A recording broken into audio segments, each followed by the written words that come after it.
Lord. Hallelujah! Ayan. Jesus, Power! and power, Jesus! praise God.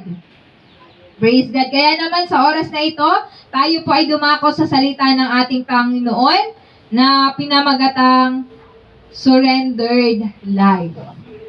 Amen. Surrendered life.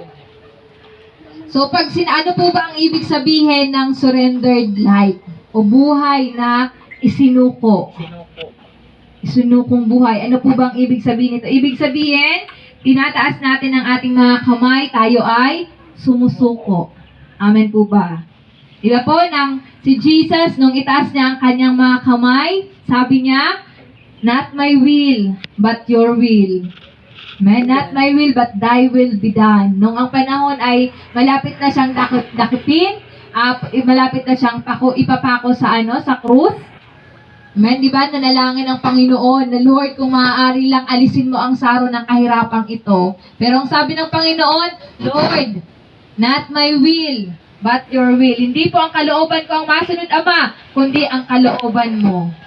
Amen. Ganito din po ba tayo? Amen. Hallelujah. Hallelujah. Sige nga po, taas natin ang ating mga kamay. Taas natin ang ating mga kamay. Gayahin natin ang Panginoon. Nung itinaas ng Panginoon ang kanyang kamay, sinabi niya, Lord, Ama, hindi ang kalooban ko, kundi ang kalooban mo ang masunod. Amen. Sabihin mo yan sa Panginoon. Amen. Hallelujah. Nung ang Panginoon, in-stretch niya yung kamay niya sa cross, siya ay napako. Amen. Alalahanin natin yon. Amen. Pinahirapan ng Panginoon para tayo ay magkaroon ng kaligtasan, ng kalayaan, at ng katagumpayan. Amen. From darkness into light, from lost, but now we are found. Amen. Hallelujah. Kapag naaalala natin yung ginawa ng Panginoon, itaas lang natin ang ating mga kamay, atin siyang purihin, atin siyang luwalhatiin, sapagkat lahat ang anumang bagay na meron tayo sa Kanya lang nagmumula. Amen. Itaas natin ang ating mga kamay. Tandaan nyo na sinusuko natin ang lahat ng bagay sa Kanya. Amen. Sige po, ibaba na po natin ang ating mga kamay. Praise God. So yun lang po yung gagawin natin. Yun yung ibig sabihin ng surrendered life. Amen. Sinusuko natin. Wala tayong itinitira sa buhay natin. Amen. Ang signal nito, kapag sinabi nating surrendered life, ibig sabihin, Lord, sinusurrender ko ang lahat. Amen? Kaya nga may awitin tayong, I surrender all. Amen? I surrender all to you, Jesus. Hindi sinabi na, I surrender some. Amen? Hindi some. Lord, sinusurrender ko lang yung kalahati lang ng aspeto ng buhay ko. Lord, sinusurrender ko lang sa imo ang ako emosyon. Pero Lord, ang wallet ko, diri mo na. Hallelujah. Hindi po ganun. Ibig sabihin, kapag sinusurrender natin, lahat. Amen. Amen. Lahat ng aspeto, pinansyal. Amen. Ano pa? Entire emotional life, spiritual life, love life, family life, lahat ng may life sa buhay mo, surrender yan sa Panginoon. Study life. Amen. So lahat po ng may life, sinusurrender. Ibig sabihin, kapag sinusurrender, ibig sabihin, nahayaan natin na, Lord, ikaw na po yung mamuno, ikaw na yung manguna, ikaw na yung mamanginoon sa buhay ko, ikaw na yung mag-take full control. Amen. Amen. Ikaw na yung magmamaneho ng aking buhay. Amen. Kasi Lord, sabay sa pag-amin natin, kasi Lord, pag ako yung nagmamaneho ng buhay ko, napapahamak ako. Pero Lord, kapag ikaw ang magmaneho ng buhay ko, magtatagumpay ako. Amen. Amen? Hallelujah. Hallelujah. Amen po ba yun? Amen. Ibig sabihin nun, si Jesus, inaalaw natin na kumilos sa ating mga buhay. Amen. Amen po ba? Di ba nga po, ang electric fan, ang mga TV o anumang mga appliances, di ba pag hindi po siya nakakonect sa source ng electricity nito, wala po siyang power. Yes. Amen? Katulad din po ito ng ating buhay. Amen. Walang power kapag di tayo nakakonekta sa Panginoon. Amen? Kaya nga sa pamamagitan ng pagtaas natin ng ating mga kamay, kinokonekta natin. Kumukonekta tayo sa kalangitan, kumukonekta tayo sa presensya ng Panginoon. Amen. Kaya nga po baga sa pag-worship natin, tinataas natin ang ating mga kamay. Amen. Nararanasan natin ang kapangyarihan ng Panginoon. Naalala ko yung totoong nangyari po doon sa Bangate during encounter. Na sa pagtaas ng kamay. Amen. Naranasan niya yung kapangyarihan kasi may power. Nung tinaas niya pa, parang iba yata yung power na to. Kaya nung tinignan niya, may open wire pa. Naabot pala yung kamay niya. Nag-ground pala. Ibang power pala yun. Hallelujah. Kasi tinaas yung kamay. Grabing pag-connecta. Ganun po ang buhay din natin sa Panginoon. Amen. Pero totoo pong nangyari talaga yun sa Bangate nung ang church po namin doon ay hindi pa talaga, parang ganito pa lang po. Parang ganito pa lang din ang style niya, mga kahoy-kahoy pa lang. Tapos bandang labas mayroong wire kasi yung anuhan ng ilaw. So may open wire pala yun. Kaya pagtas, parang iba na to ngayon. Parang iba na tong power na nararanasan ko. Totoo palang kuryente na. Totoo, kuryente talaga. Hallelujah. Amen. Kaya pag dumadaloy ang power, ibig sabihin, dumadaloy ang kalayaan sa ating mga sarili. Nababago tayo, natatransform tayo. Amen. Tayo muna ang matransform bago matransform ang iba. Yes, amen. Amen po ba? Amen. Amen. Amen. Hallelujah. At kapag tayo ay transform, tayo ay binabago ng Panginoon, pinagpipray natin sila. Amen? Amen. Pinag-pray natin yung ating kapwa. At kapag binubuksan natin yung ating mga bibig, ang dadaloy sa ating bibig ay appreciation, encouragement, power of God. Amen? Tayo muna, bago sila. Amen? Ibig sabihin, tayo muna yung dapat na mabago. Ibig sabihin, nakataas yung ating mga kamay. Sinasabi natin, Lord, change my heart. Amen? Change my heart, oh God. Make it ever true.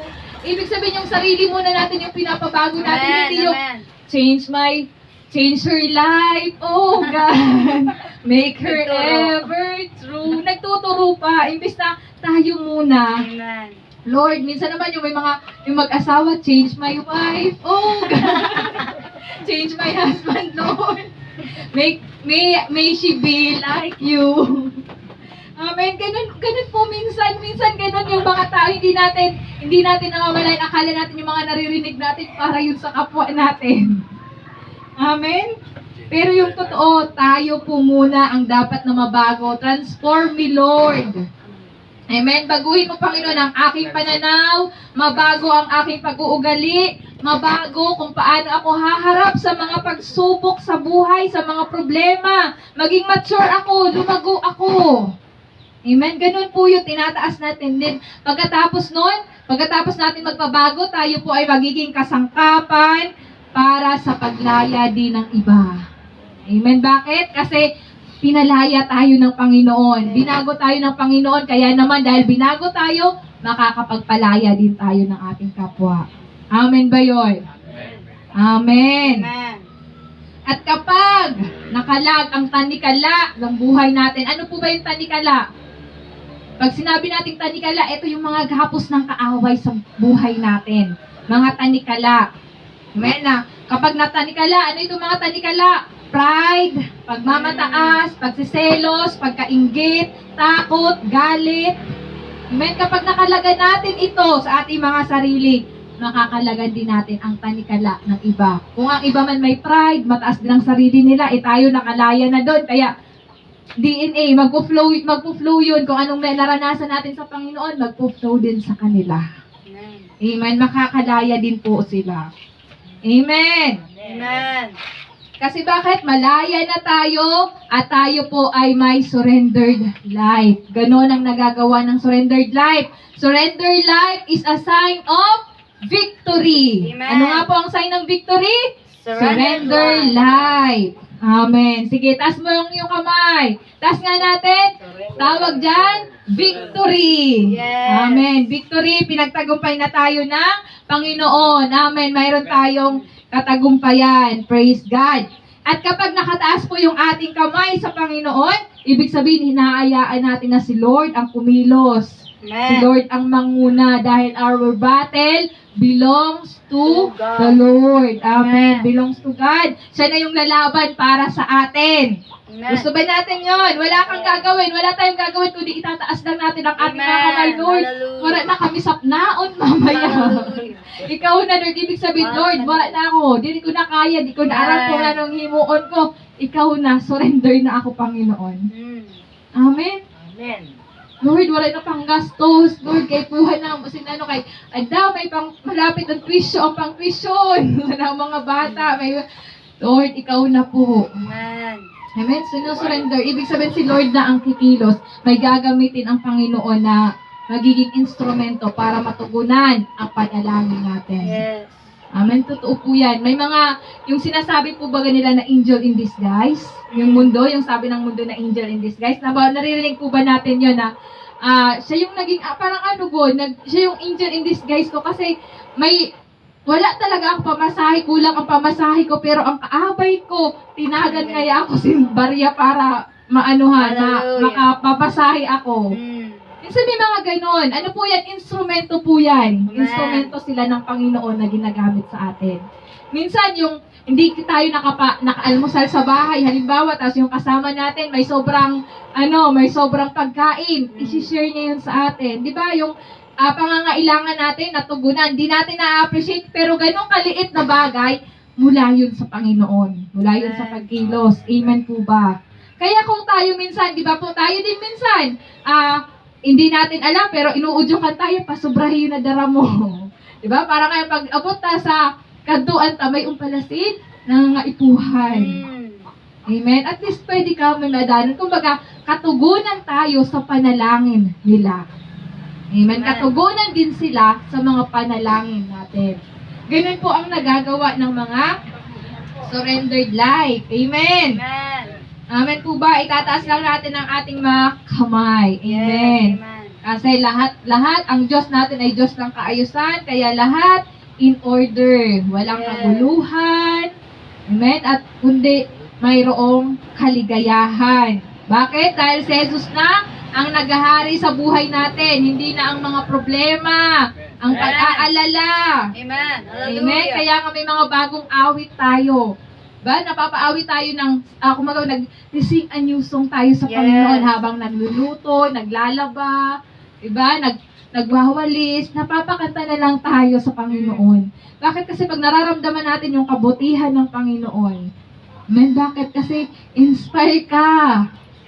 Amen. Kasi motivated ka ng salita ng Panginoon.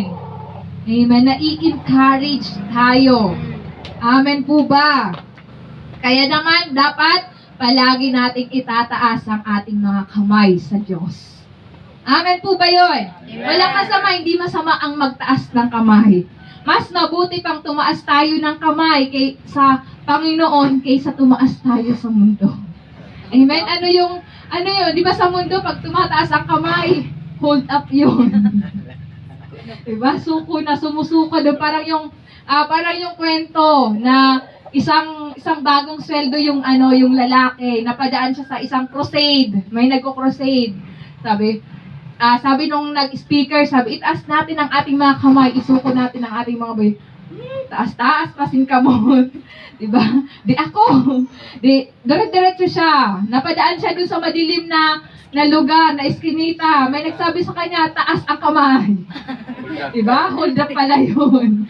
Sabi niya, mas bali dito ako tunaasin ka mo. Wala pa konta na bawas ako. Hallelujah. Dito tuloy ako napataas. Hold up pala yun. Amen. Amen. Mga simpleng, mga simpleng katatawanan, simpleng joke, pero nakikita natin, mayroon po tayong makukuhang aral doon. Amen. Ibig sabihin, piliin natin ang itaas ang ating kamay sa gawain ng Panginoon. Kaysa tumaas tayo sa mga hold out. O kaya naman, yung iba nakataas ang kamay nila kasi hinuli. Diba? Hinuli sila, may mga kasalanan sila, ikukulong pala sila. Amen. Amen. So kapag inuuna po natin ang Panginoon, sumusunod tayo sa Kanya, lumalakad tayo sa katuwiran.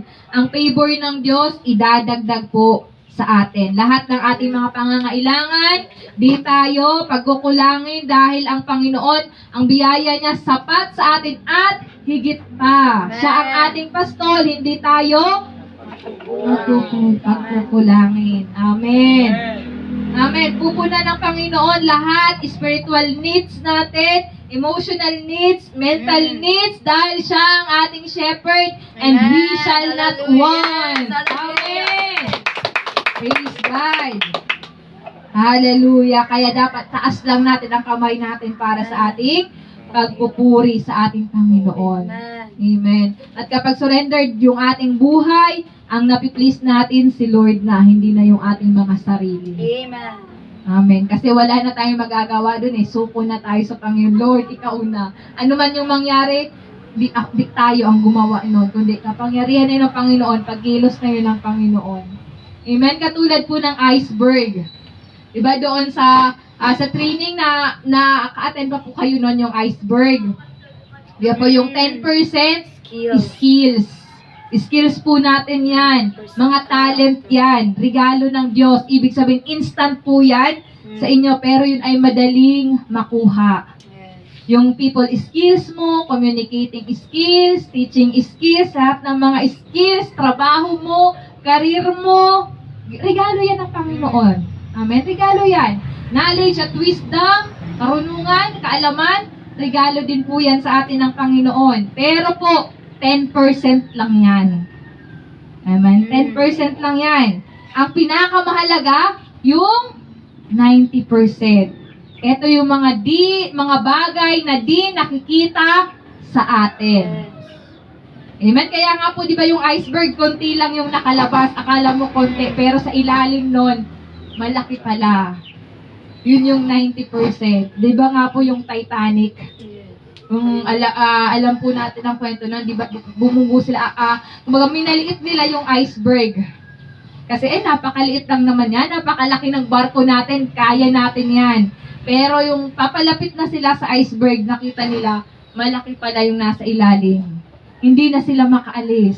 Lumikuman sila, wala na kasi malaki na yun, puro yelo na yun. Diba? Nasira yung kanilang pinakamalaking Titanic, yung pinakamalaking barko na ginawa nila. Diba? Kasi minaliit yung ganun yung iceberg. Yung nakikita sa ating panlabas, 10% lang yan. What matters the most? Ano yung mahalaga? Yung nasa loob natin, yung bagay na di nakikita, ito yung ating mga character. Okay, 90%. Una, na 90% din, kasama din dito yung ating surrendered life. Hindi nakikita ng tao, hindi nakikita ng labas yung ating buhay na isinuko. Tayo at ang Panginoon lang ang nakakaalam nun. Amen po ba? At ito ay dapat i-develop natin araw-araw. Hindi lang Sunday or may gawain tayo nagsusurrender sa Panginoon. Amen? Hindi lang Sunday or gawain tayo tumataas ng kamay sa Panginoon. Dapat araw-araw. Sunod, disiplina sa sarili. Ito yung ating personal devotion. Hindi ito nakikita ng iba pero 90% po ito. Bakit? Kasi later on, kapag tayo dinidisiplina natin yung ating mga sarili, later on, you can lead others. Kasi, you can lead others if you lead yourself first. Kapag na-lead natin yung ating mga sarili una, makakapag-lead tayo. Amen. Nabago yung sarili natin, makakaakay tayo, makakaikaya tayo ng iba. Di ba po? Kasi yung tinitingnan nila, yung sarili natin, sumasalamin sila, nakay man ako masunod sa imo, di ka pa nga ni bag ko. Amen. So, ganun po, dapat sarili muna natin, i-disiplina muna natin ang ating mga sarili para makita yun sa atin, sila susunod na lang. Hindi na, magtataka na lang tayo, bakit ka sumusunod sa akin? Baka kasi nakikita yung pagiging leadership mo na, marunong ka na mag-handle ng sitwasyon. Amen? Ibig sabihin, kumbaga po, yung sa buhay natin, yung mga problema natin, na mga kinakaharap, kung sa 100%, yun po ay 15%. Pero how we handle that problem, kung paano natin susolusyonan yung problema na yun, yun po ay 85%. Total na 100%. Ano po yung malaki? Yung problema o yung solusyon? Yung solusyon. Kung paano natin i-handle yung sitwasyon natin ngayon, yun po ay 85%. Kahit gaano man kabigat yung problema natin. Kasi syempre yung problema, common yun sa buhay natin, hindi po ba? Common yun ang mga problema, pero lagi po nating isipin, 15% lang yan. Amen? Kasi kapag yung problema natin, yung 90%, ang gagawin natin doon, pag may problema tayo, tatakbo tayo sa Panginoon, ibibigay natin yung problema natin sa Panginoon, itataas natin yung mga kamay natin sa Kanya, ibig sabihin, siya na yung makikipaglaban sa atin. Amen? Siya na yung magtatanggol sa atin, siya na yung magpapalakas sa atin. Amen. Amen? Kapag ang problema, di ba minsan, pag medyo, kumbaga wala ka nang nakikitang solusyon. Ibig sabihin yung problema mo, nagkapatong-patong na. May bakit nagkapatong-patong? Kasi the more na iniisip natin pala yung problema natin, the more pala siya na lumalaki sa paningin natin. Amen? Katulad ng piso. Napakaliit lang ng piso, pero kung ilalapit mo siya sa'yo, wala ka nang makikita kundi yung piso. Parang problema yun. Amen? Yung hawak natin yung piso, maliit lang. Kapag nilalapit natin sa buhay natin, malaki na. Parang yun na yung nakikita natin, yung problema na. Hindi na natin nakikita yung solusyon. Amen? Ibig sabihin yung problema natin, lumalaki ng lumalaki. Minsan umaabot na sa time na hindi na tayo makatulog, nai-stress na, nagkakasakit na. Hallelujah. Amen? Minsan hindi na malaman yung gagawin. Pero alam niyo po kung nasa ganung sitwasyon tayo, kailangan natin pumunta sa level ng Diyos. Amen. Amen? Saan yon? In the heavenly realms. Yes. Amen? Doon tayo pumunta. Parang, ganito po yan. Parang nandito ka po sa lupa. Amen? Nandito ka sa lupa, tapos nakita mo yung mga building na nagsisitaasan, napakalaking mga building, tapos yung mga truck, yung mga sasakyan, napakalaki.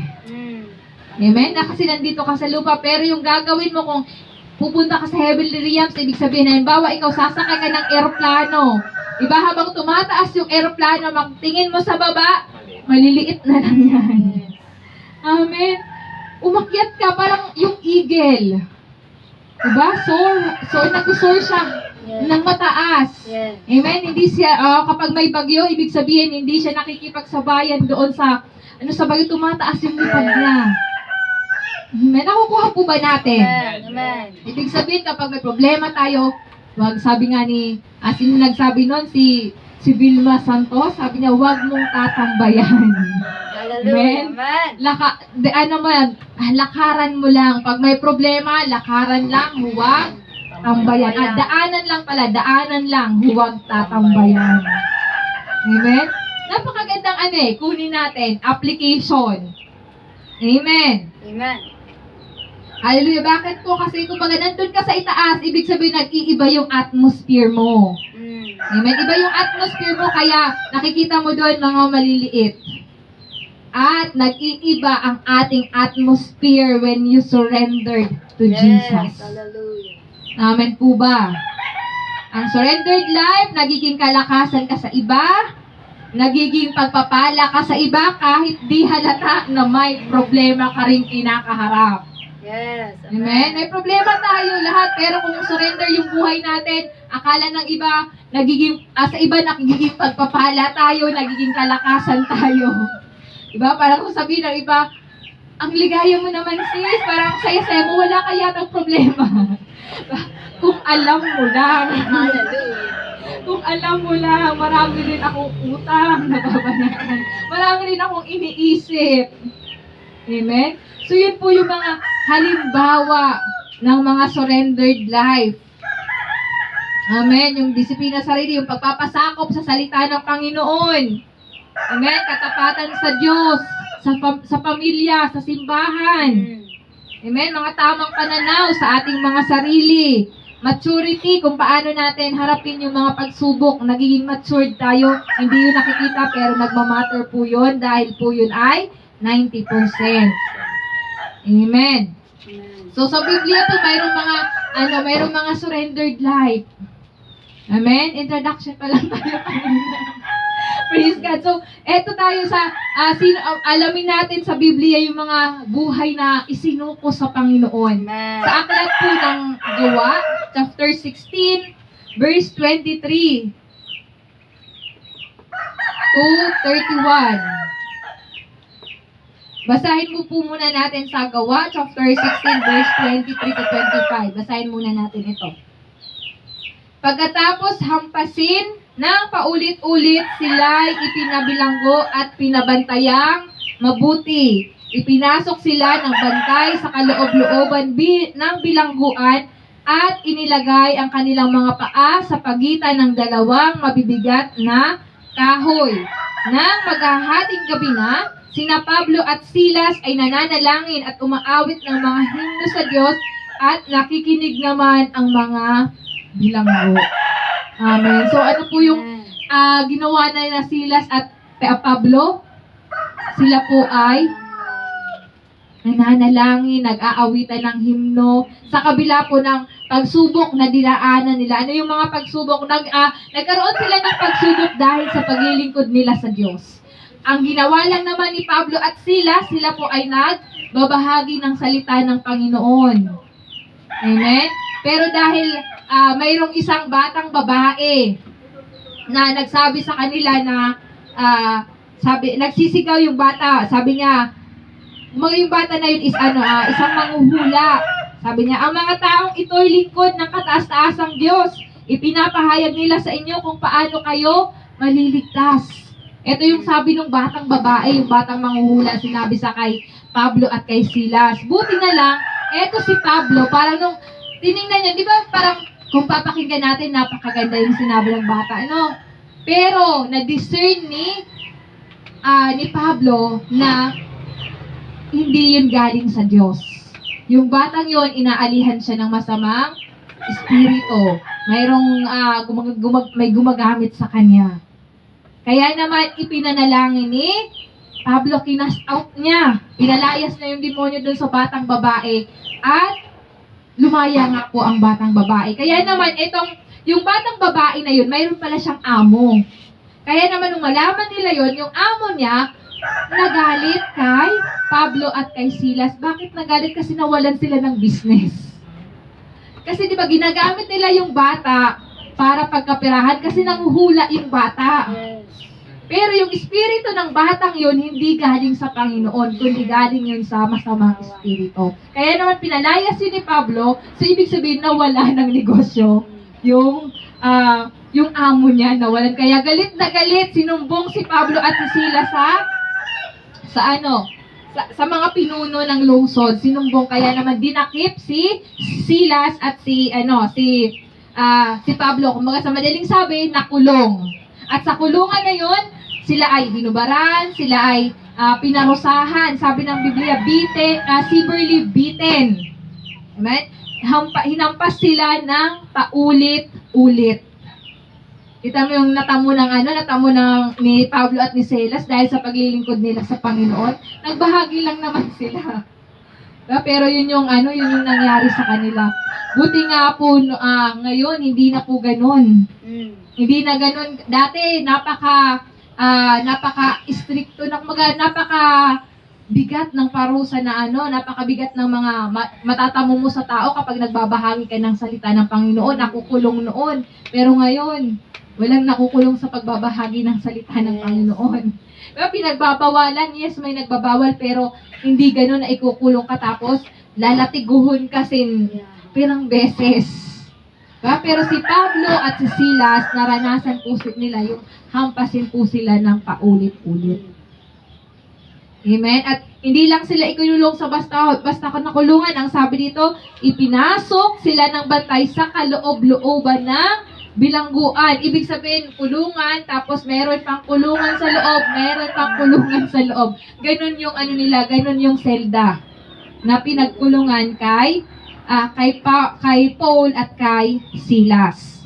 Pero imbis na magreklamo yung dalawa, dahil surrendered yung buhay nila, hindi sila nagreklamo, hindi sila nagalit sa Diyos, hindi sila nagtangka na maghiganti sa Diyos. Parang, Lord, ano lang naman kami sa imo, nagsunod lang naman kami, nagbahagi lang naman kami, pero bakit ganito yung nangyari sa amin? Hindi sila ganun. Bakit? Hindi sila nagalit kasi may surrendered life sila. Ganun po ang nangyayari kapag surrendered yung buhay natin, hindi na tayo madaling magalit. Hindi na tayo madaling mainis. Amen. Pero kung hindi pa surrendered yung buhay natin, naglalayog pa dun ang mga kung nano-nano. Hallelujah. Hindi maaaring mga kaldero, naglalayog pa. Ba? Pero galing sa bibig, may lumilipad pa dyan kasi hindi pa surrendered yung buhay. Hallelujah. Pero si Silas at si Pablo, surrendered na yung buhay nila kaya hindi nila nagawang magalit sa kabila ng mga sugat nila na siguro. Tapos may ano pa sila dito, di ba? May sabi dito, inilagay ang kanilang mga paa sa pagitan ng dalawang mabibigat na kahoy. Grabe. Grabe yung pag-ano sa kanila, grabe yung paghihirap na pinagdaanan nila doon sa loob ng kulungan. Siguro kung magkukumustahan sila, Silas, aray ko, makulugo. Sabi yun siguro ni Silas, same. Mauman ako. Same. Pero hindi sila kumbaga yung ginawa pa nila, umawit pa sila ng himno, nanalangin pa sila sa kabila ng mga sugat na meron sila, paghihirap na meron sila, kasi ikaw man daw, di ka na makahiro po dito sa, di ba? Hindi na tayo makagala kung ganoon, pero umawit ng mga himno sa Diyos at nakikinig naman yung mga bilanggo. Hindi nila alam sa kanilang pagpupuri sa Panginoon, may mga nakikinig. Di natin alam, dito nagagawain lang tayo, pero sa labas may mga nakikinig pala ng salita ng Panginoon. Amen. May nabibless pala na tagalabas. Amen. Kaya ang salita ng Panginoon, huwag natin lagyan ng limit. Amen. Mas lalo ang kayang gawin ng Panginoon. Amen. Miracle and power of surrendered life. Ito po sa verse 26 to 27. Walang ano-ano'y lumindol ng malakas at nayanig pati ang mga pundasyon ng bilangguan. Biglang nabuksan ang mga pinto at nakalag ang mga tanikala ng lahat ng mga bilanggo. Nagising ang bantay ng bilangguan at nang makita niyang bukas ang mga pinto, inakala niyang nakatakas ang mga bilanggo. Dahil dito'y binunot niya ang kanyang tabak at magpapakamatay na sana. So, ito po yung miracle and power ng mga surrendered na buhay. Ano po yung nangyari habang habang si Pablo at si Silas ay nananalangin, umaawit sila ng himno sa Panginoon, nagkaroon ng, ano po yung nagkaroon? Nagkaroon po ng lindol. Hallelujah! Gising pa po ba tayo? Amen. Amen. Lumindol ng malakas. Ibig sabihin, pero yung lindol na yon, di ba, by grace ng Panginoon, kahima-himala, kasi hindi man lamang sila nasaktan. Hindi man lamang sila nasugatan. Kasi di ba po, yung mga lindol, minsan may mga nangyayari. Pero yun, yung pangyayari yun na lumindol ng lakas, pero hindi po sila nasugatan, hindi sila napahamak. Ano pang nangyari? Lahat ng pinto ay nabuksan.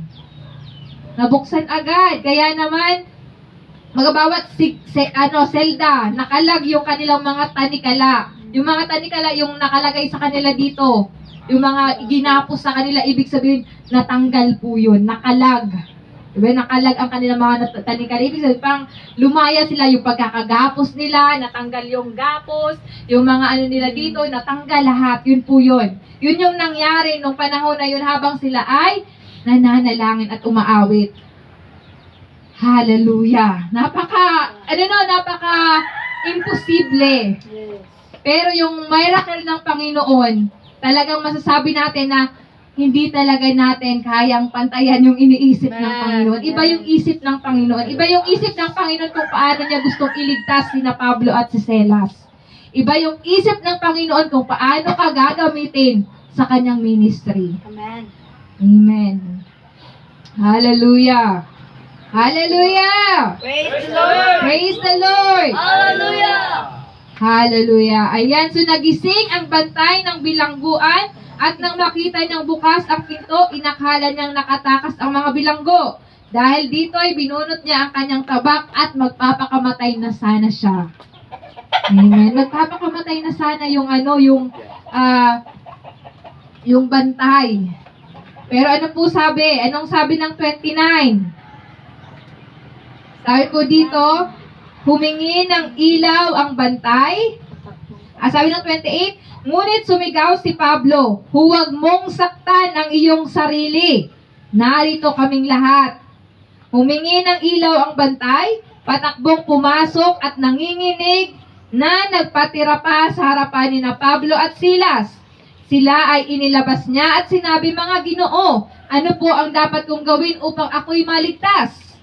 Ang sagot naman nila, sumampalataya ka sa Panginoong Hesus at maliligtas ka, ikaw at ang iyong sambahayan. Hallelujah! Praise God! Hallelujah! So, salvation of the jailer and his family. Yung kaligtasan nung bantay at naging kanyang sambahayan.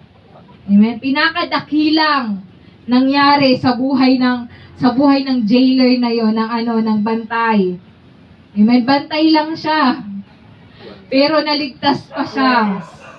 Amen. Dahil yun sa pagkilos dahil yun sa surrendered life ni Pablo at ni Silas. Naligtas sila. Ibig sabihin, nag-surrender lang ng kanilang buhay si Pablo lang at si Silas, pero kumbaga nadama yung mga kaurupod nila, pati yung jailer, pati yung, hindi lang yung jailer, pati yung wala pa doon sa lugar na yun, yung pamilya ng jailer na yun, naligtas din dahil sa surrendered life.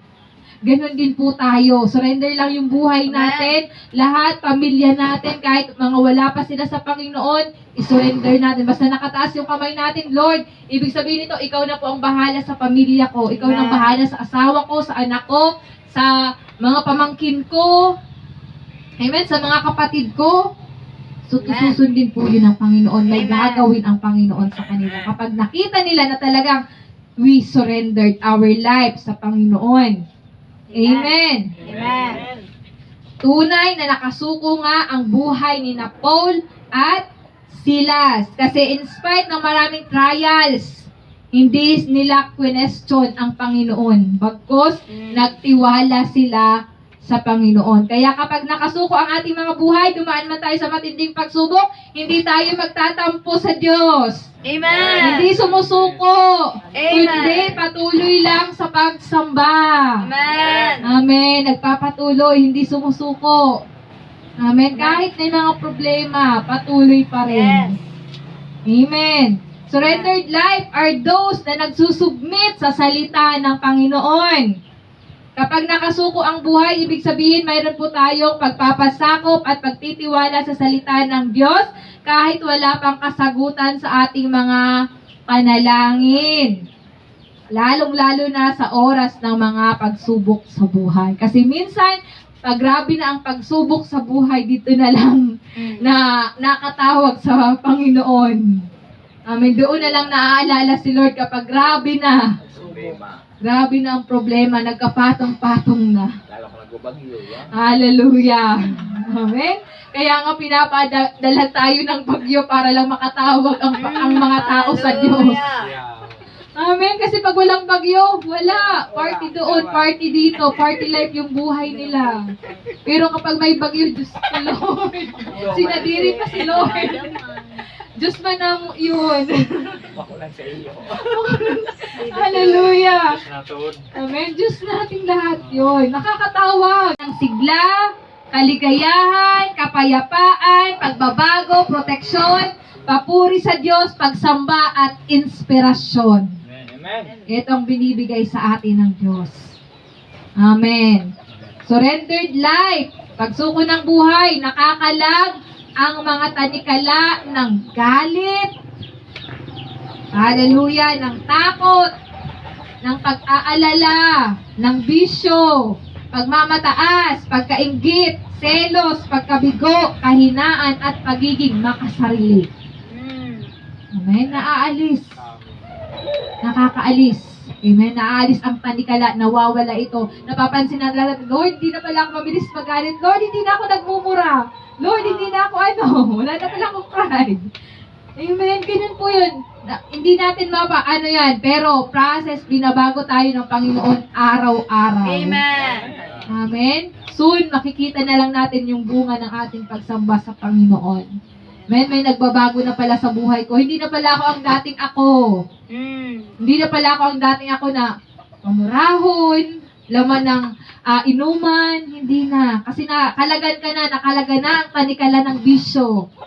Kasi sinuko mo na sa Panginoon. Amen. Amen. Hallelujah. Surrender life brings the glory of God and make others save, restore, rescue, and redeem.